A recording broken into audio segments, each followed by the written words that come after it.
Alors, premier enregistrement. Alors le contexte dans lequel je fais cet enregistrement, c'est 2 jours après la fin de mes vacances. Et donc plusieurs choses m'ont poussé. La première idée, c'est que je cherchais du contenu à consommer sur Internet. Et je trouvais rien d'intéressant. On est le 12 octobre. Et donc, il y a une guerre entre Gaza et Israël. Et c'est cette guerre qui occupe le plus les esprits des créateurs de contenu. Moi, je trouve que c'est un sujet qui est à mourir d'ennui, surtout quand on voit la façon dont les gens en parlent. Ensuite, donc c'est la première chose qui m'a poussé à faire cet enregistrement. La deuxième chose, c'est que on m'a sollicité, on me réclame du contenu et ça c'est très flatteur, c'est très appréciable. Ça veut dire qu'on porte de l'intérêt du coup pour ce que je raconte et c'est souvent un moteur pour moi de sentir que ce que je fais compte pour les autres. Enfin la troisième chose, est-ce qu'il y avait une troisième chose? Oui, en revenant de vacances, donc j'ai été en Allemagne, je suis allé un petit peu dans la forêt noire, à Fribourg, à Stuttgart, un petit peu en France aussi. En tout, j'ai visité 17 villes. Je restais très peu de temps dans chaque ville, en général 1 ou 2 nuits. Et donc j'étais très très actif pendant ces vacances. Et en revenant de vacances, donc je disais, je me suis rendu compte que j'étais très statique et que la vie de nomade que j'avais pendant mes vacances, finalement, me correspondait très très bien. Et en même temps, je pense à mes réflexions récentes lorsque j'ai lu Isaac le Syrien. Isaac le Syrien, donc, qui est un spirituel, une référence dans le christianisme orthodoxe, notamment une référence pour Saint Païsios, et qui raconte donc qu'il faut absolument bannir le repos du corps. Donc le repos du corps, c'est-à-dire qu'il faut lutter contre le péché de paresse. Et il développe, il y a un chapitre dans lequel il développe justement cette réflexion. Et ça correspond parfaitement à la situation dans laquelle je suis aujourd'hui, qui est que donc en redevenant sédentaire, eh bien j'ai été confronté à un problème qui est que je ne suis plus, je suis statique, je ne suis plus en mouvement à la fin de mes vacances. Et donc la première chose que j'ai fait, c'est que je suis allé au centre équestre dans lequel je fais du cheval pour essayer de planifier mes cours d'équitation pour cette nouvelle année qui commence. Ensuite, j'ai aussi, c'était hier, j'ai participé à ma première séance de volleyball dans le club de ma ville. J'ai aussi coupé mon chauffe-eau, ce qui fait que je n'ai plus du tout d'eau chaude chez moi. Alors ça, c'est rigolo parce que j'y pensais depuis un certain temps maintenant. Et c'était mon voyage en Mongolie début septembre qui m'a inspiré ça. Parce qu'en Mongolie, quand on vit chez les nomades, eh bien on se lave dans la rivière. On va prendre un bidon de 5 litres, on va le remplir à la rivière. Ensuite, on a une espèce de seau qui est troué avec un bec qui est inséré dans le seau, qui permet de faire couler l'eau quand on appuie dessus. Et donc, je me suis lavé comme ça pendant 17 jours. Bon, sauf le premier jour et le dernier jour, parce qu'on était à l'hôtel. Mais j'ai pris goût à cette manière de vivre. Et je me suis dit que j'ai plus besoin de prendre de douche classique. Et que je pouvais me laver de manière à la mongole. Et éventuellement, aller au hammam.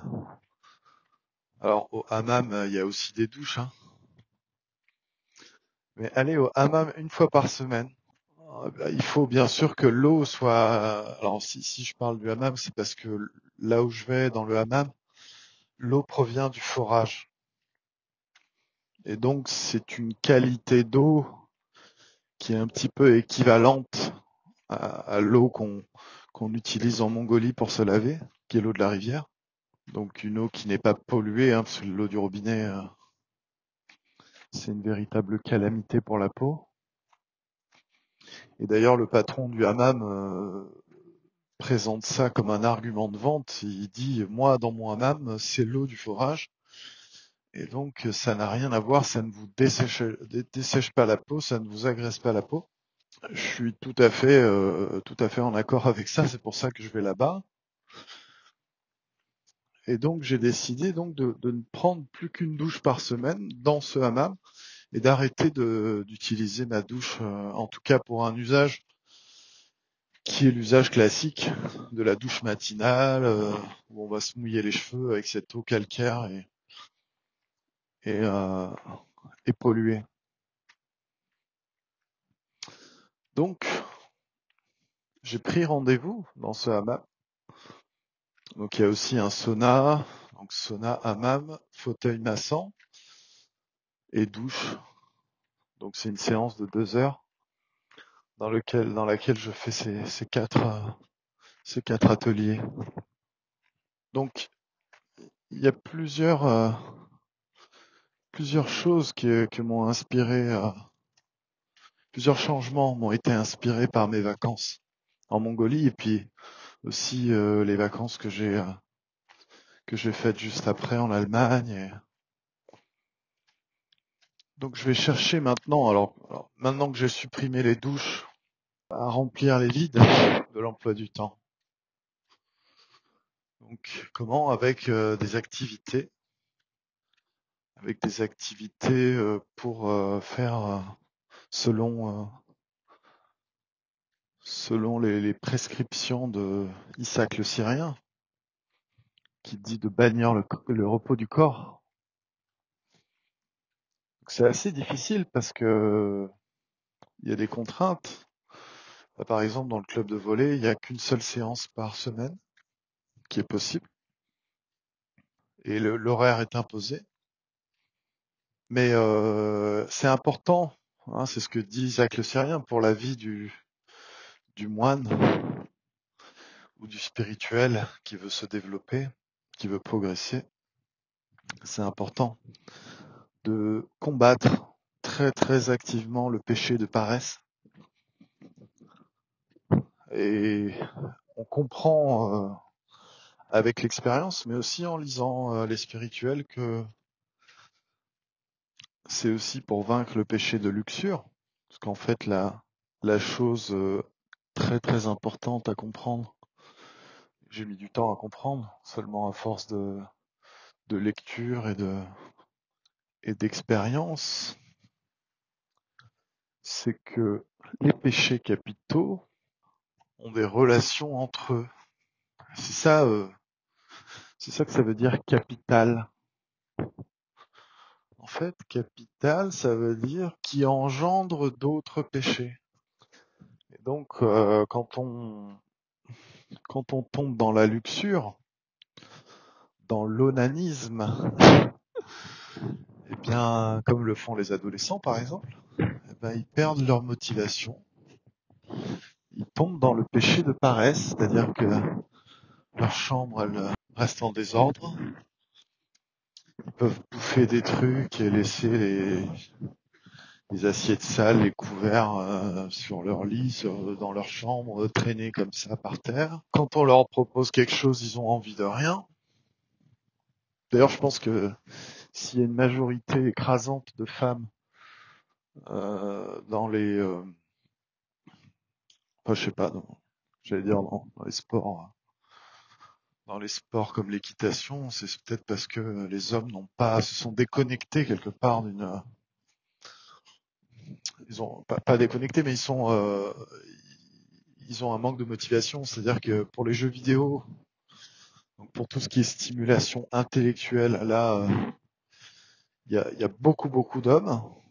Et par contre, pour ce qui est plus des sports, j'allais dire que moi je qualifie de contemplatifs, c'est des sports où en fait on est en connexion avec l'animal, on est en plein air. Là, par contre, il y a plus d'hommes, il y en a plus beaucoup. Et on a l'impression qu'ils ne voient pas l'intérêt du tout de pratiquer un sport comme ça, quoi. Et donc je disais, lorsque l'adolescent tombe dans la luxure, hein, ses premiers moments de puberté, c'est là que démarre la catastrophe. Il devient paresseux, il a envie de rien, je sais pas, j'ai pas envie, j'ai la flemme. Je parlais de ça pour parler de la relation en fait entre les péchés. Donc capitaux, ça veut dire ça, ça veut dire qui amène d'autres péchés. Donc on pourrait dire aussi que la luxure donne faim. Donc donne faim, mais de manière compulsive et de manière pathologique. C'est-à-dire que on va être en recherche d'une stimulation à travers la gourmandise. On ne mange pas pour s'alimenter, on ne mange pas parce qu'on a besoin de manger, on mange parce qu'on a besoin de stimulation. C'est comme une drogue. On pourrait même d'ailleurs mettre tous les phénomènes d'addiction dans cette même catégorie, hein. Et donc, si je commence cet enregistrement, c'est le sujet en fait de cet enregistrement, c'est pourquoi je le fais. C'est parce que moi-même, je veux fuir l'immobilisme. Je veux surtout pas ne rien faire. Et je me dis que puisque ça peut servir à certaines personnes et intéresser certaines personnes et être utile à moi-même d'ailleurs aussi, alors pourquoi pas. Ensuite, j'ai dit qu'il y avait aussi le fait que je trouvais pas de contenu sur Internet, c'est terrible. Les seuls contenus pour moi qui sont dignes d'intérêt sont des contenus en anglais. Et alors des fois, enfin le plus souvent, on va dire la majorité du temps, j'arrive à comprendre ce qu'ils disent si je mets des sous-titres anglais, parce qu'il faut que je déchiffre les mots. Ça serait bien d'avoir un petit peu un peu quelque chose de français, quoi, qui est pas mal. Et donc, bon, il y a des choses intéressantes, hein. Charles Robin, par exemple, Oussama Hamar. Je pense à qui d'autre? Idriss Aberkane. Idriss Aberkane, mais qui aujourd'hui est beaucoup pris dans la politique, et c'est là où moi je le trouve moins intéressant. Bref, je voulais peut-être apporter ma contribution aussi. Et mes réflexions du moment étaient beaucoup sur la façon dont finalement ma vie est en train de changer radicalement, mais enfin radicalement, mais progressivement quand même. C'est une réaction en chaîne. C'est vraiment l'envie de bouger, l'envie de l'énergie que j'avais en moi qui était débordante, qui m'a poussé à faire tout ça. Alors, en même temps, il y a quelque chose il y a une raison qui m'a empêché de faire mon premier enregistrement, c'est le souci de la perfection. Et je pense que c'est une erreur de débutant, mais chaque fois qu'on débute dans quelque chose, on fait tous la même erreur, c'est qu'on veut faire quelque chose de bien, et si c'est pas bien, bah, on préfère pas faire. Alors que c'est une connerie, évidemment. On s'en rend compte souvent après. Mais MrBeast, qui est le YouTuber le plus important sur Terre, qui a dépassé les 120 millions d'abonnés, hein, je crois. Et ben quand on regarde ses premières vidéos, c'est des vidéos qui sont vraiment très médiocres, enfin très basiques. À un moment donné, il faut arrêter de trop s'auto-évaluer. On trouve toujours des défauts et on trouve toujours des raisons du coup de pas avancer, de pas se concentrer sur la pratique. Donc là, aujourd'hui, j'ai un petit peu accepté cette idée que c'est une première expérience et que je ferai mieux par la suite. Toujours est-il que je suis à un moment important de ma vie depuis l'événement qui a tout bousculé. C'était au mois de novembre. De mémoire, c'était fin novembre, hein, je crois. Quand, avec ma partenaire, je me suis blessé au niveau du pénis. Alors rien de grave, mais c'est ce qui m'a conduit à une abstinence contrainte. C'est à partir de là que j'ai constaté les effets extraordinaires de l'abstinence. Et c'est un événement joyeux puisque s'en est suivi toutes sortes de lectures et de questionnements. Questionnements pour comprendre comment c'est possible et enfin pourquoi et comment se fait-il que je ne l'ai pas appris avant. Donc maintenant, donc c'était en novembre 2022. Donc là, ça va quasiment faire un an.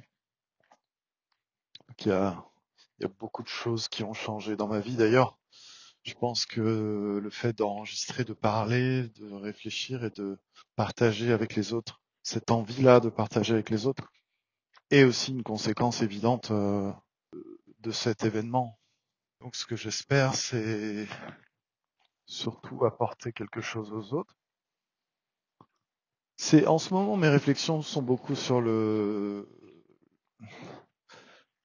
paradoxe du catholicisme. Alors ce que moi j'appelle le paradoxe, c'est-à-dire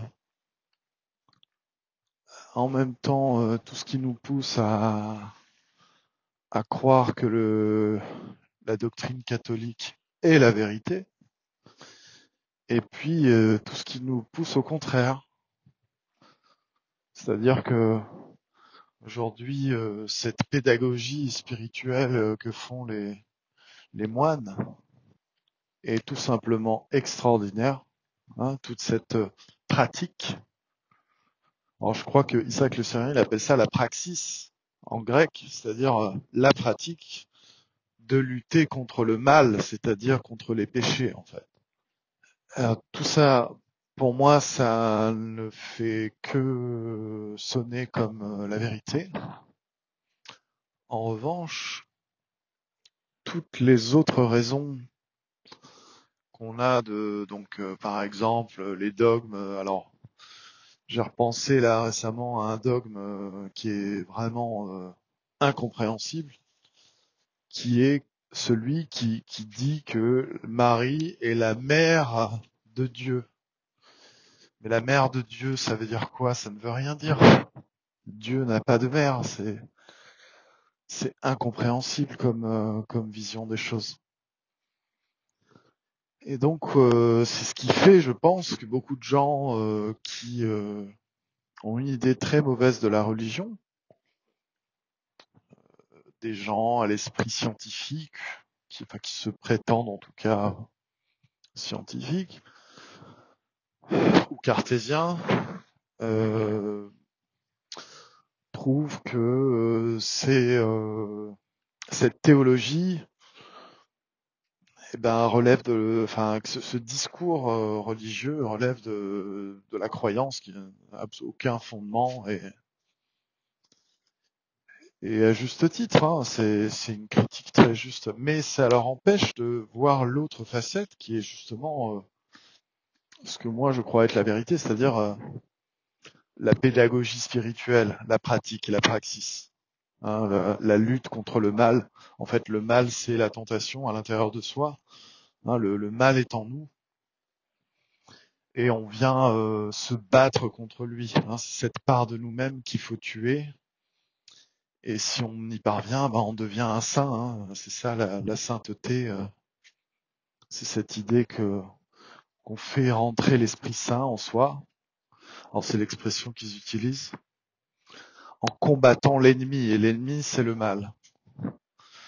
Mais il est jamais question, je me souviens pas en tout cas, ou alors peut-être que je suis tombé dessus, mais que je l'ai pas relevé. Mais dans ces textes, donc je pense notamment à un ouvrage qui synthétise quasiment, je crois, tous les propos de Isaac le Syrien, qui s'appelle Discours ascétiques. Donc on peut trouver en librairie. Hein. Donc il doit y avoir 900 pages. Mais il est jamais question de dire ah bah tiens maintenant je vais vous prouver en quoi Marie est la mère de Dieu, elle a accouché de Dieu. Je veux pas critiquer le catholicisme, hein, mais il y a bien euh, il y a bien une raison qui fait qu'on est passé à côté, quoi. Enfin, c'est pas tout ce narratif religieux et théologique qu'on nous présente sans nous expliquer en quoi finalement les péchés sont l'ennemi de notre bonheur, en fait. C'est ça l'élément central pour moi qui ressort et qui n'est pas cohérent. Comment se fait-il qu'on ne sache pas que vivre dans le péché, c'est être esclave du péché, c'est être esclave tout court, c'est être malheureux en fait. C'est pas normal. Donc j'estime que je suis là pour ça en fait. Je suis là pour rendre visible cette idée parce que je l'ai vue nulle part. Alors je l'ai pas inventé, hein, mais je l'ai lu quand même. Cette phrase, je crois que c'est dans la Bible, hein, qui dit, je crois que c'est dans Matthieu, quiconque vit dans le péché demeure esclave du péché. Voilà. Donc il en souffre au temps présent. C'est pas dans les enfers, quoi. L'enfer, c'est tout de suite. On peut faire un parallèle avec le développement personnel. J'aime bien faire ce genre de parallèles qui n'ont rien à voir. Mais le développement personnel, lui, reste à un stade matériel. C'est-à-dire que autant il existe des conseils de coach ou d'auteurs pour développer son business, par exemple. Il en existe pour améliorer sa santé ou pour améliorer sa productivité. Aussi pour la séduction, hein, les coachs en séduction, c'est un phénomène considérable, quoi. Tout simplement parce qu'il y a de la demande. Hein. Mais ce que je veux dire, c'est que entre guillemets, ça serait assez vulgaire de le qualifier comme ça, mais la pédagogie spirituelle des orthodoxes et catholiques, c'est du développement personnel spirituel, c'est-à-dire au niveau de l'âme et non pas au niveau au niveau matériel. Et même si en fait les deux sont liés, c'est-à-dire que la bonne santé de l'âme amène un bien-être matériel évident d'un point de vue de la santé du corps par exemple ou de la santé financière. L'inverse aussi existe, c'est-à-dire c'est aussi la pratique implique la praxis, hein, l'action qui consiste à lutter contre les péchés, implique que on agisse sur un plan matériel. Hein.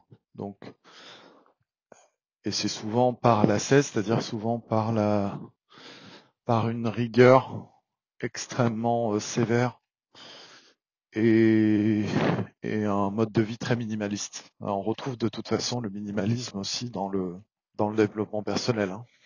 Les pédagogues spirituels sont des gens qui sont beaucoup plus développés, beaucoup plus pertinents que tous les coachs en développement personnel qu'on connaît.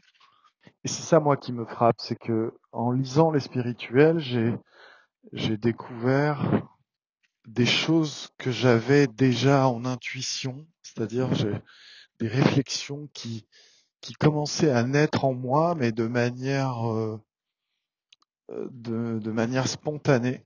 Et quand j'ai lu, donc c'était pour moi pas une révélation, pas à ce point-là, mais c'était les choses que j'aurais aimé dire, je pense, à force d'expérience. Et voilà, il ne peut pas y avoir d'erreur. Je peux pas me vautrer littéralement, c'est pas possible. Ça correspond à mon évolution, ça correspond à l'évolution de mes réflexions, qui, qui, qui ne sont que le fruit de mon expérience, quoi. Expérience de la vie, ma modeste expérience. En tous les cas, le paradoxe donc de la tradition chrétienne, on peut l'appeler comme ça, c'est cette contradiction entre théologie absurde et pédagogie spirituelle, praxis chirurgicale. Voilà, je suis beaucoup dans cette réflexion-là et je peux pas m'empêcher d'en parler et de chercher encore, de me questionner encore sur ce sujet-là. Tout à l'heure, je me suis rendu au centre équestre pour justement planifier mes cours et j'ai demandé à revoir un cheval que j'apprécie particulièrement. J'ai senti qu'il m'a reconnu, sa façon de se mouvoir quand j'approchais, en fait. C'est toujours très émouvant pour moi d'avoir l'impression de comprendre l'animal. Mais parce c'est pas ça. Non seulement j'ai l'impression de le comprendre, mais en plus j'ai l'impression qu'il m'apprécie. C'est assez curieux. Il me remarque. J'ai jamais eu ça avant. J'adore ça, en fait. C'est un truc que je peux comparer à rien d'autre, un plaisir quelconque de la vie, quoi. C'est plus qu'un plaisir. C'est une manière de connecter à Dieu. Les animaux sont juste une créature qui loge aussi le Seigneur, loge aussi la divinité. Donc c'est particulièrement émouvant et on est on est comblé par ça, quoi. Donc j'utilise en quelque sorte les animaux pour qu'ils m'aident, hein, pour qu'ils me guident en quelque sorte, comme s'ils étaient supérieurs à moi. Et je l'ai pas vu depuis longtemps, ce cheval. Et le fait qu'il m'ait reconnu, pour moi, c'est encore plus flatteur. Et donc, je crois qu'il faut être observateur. Les animaux, c'est aussi un sujet aussi très présent dans le livre de Paisios, la biographie de Paisios. Paisios qui est un moine du mont Athos, en Grèce, qui a été sanctifié. Alors on a des milliers de moines, hein, enfin des milliers de saints, je veux dire. Enfin des milliers, je sais pas, des centaines peut-être. Mais Paisios, la différence, c'est que sa vie est bien documentée et que sa biographie doit faire à peu près 800 ou 900 pages, qu'elle a été écrite par un de ses disciples, qui s'appelle Isaac en plus, c'est rigolo. Et donc on a beaucoup de détails, beaucoup de témoignages différents de personnes qui ont servi à constituer cette biographie. Donc dans ces histoires, il y a énormément d'histoires autour des animaux, des ours, des oiseaux, des renards, des sangliers. Et on voit que Paisios est très proche des animaux, qu'il leur parle, que les animaux l'écoutent, qu'ils obéissent, qu'ils les grondent des fois, parce qu'ils font peur aux gens par exemple. Et c'est très émouvant de lire Paisios, de lire sa biographie, de voir de connaître ses histoires avec les animaux, et soi-même d'expérimenter finalement une vie aussi plus en connexion avec les animaux. Qu'est-ce que je voulais dire? Oui, Paisios se considérait comme inférieur aux animaux. Mais pourquoi? Ce qui était toujours intéressant dans les textes que Paisios a écrits, et non pas les textes, les textes qui parlent de sa vie, qui sont écrits par d'autres, c'est que Paisios signait ses textes en mettant le misérable Paisios. C'est-à-dire, c'est quelqu'un qui était dans une grande humilité, quelqu'un qui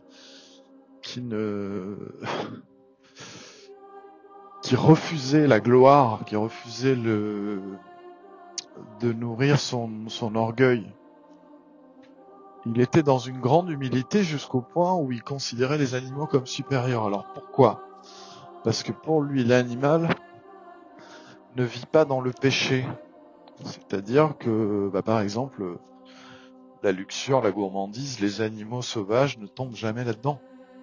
Ils ne sont pas... La luxure, c'est-à-dire l'obsession sexuelle, le fait d'être très très porté sur la chose. Non, les animaux ont un équilibre, ils pratiquent la sexualité pour se reproduire, uniquement pour ça, pas pour le plaisir, comme on le fait aujourd'hui dans notre société moderne. Donc, il les voyait comme un modèle. C'est ça qui est beau. C'est que il voyait c'est très humble comme posture. On peut dire la même chose avec les enfants, qui sont par définition en dehors du péché.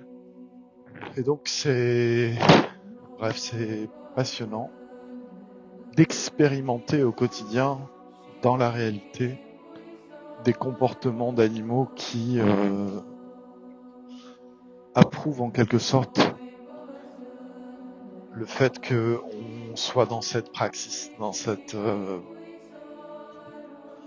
ce combat contre l'ennemi, contre le diable. Voilà.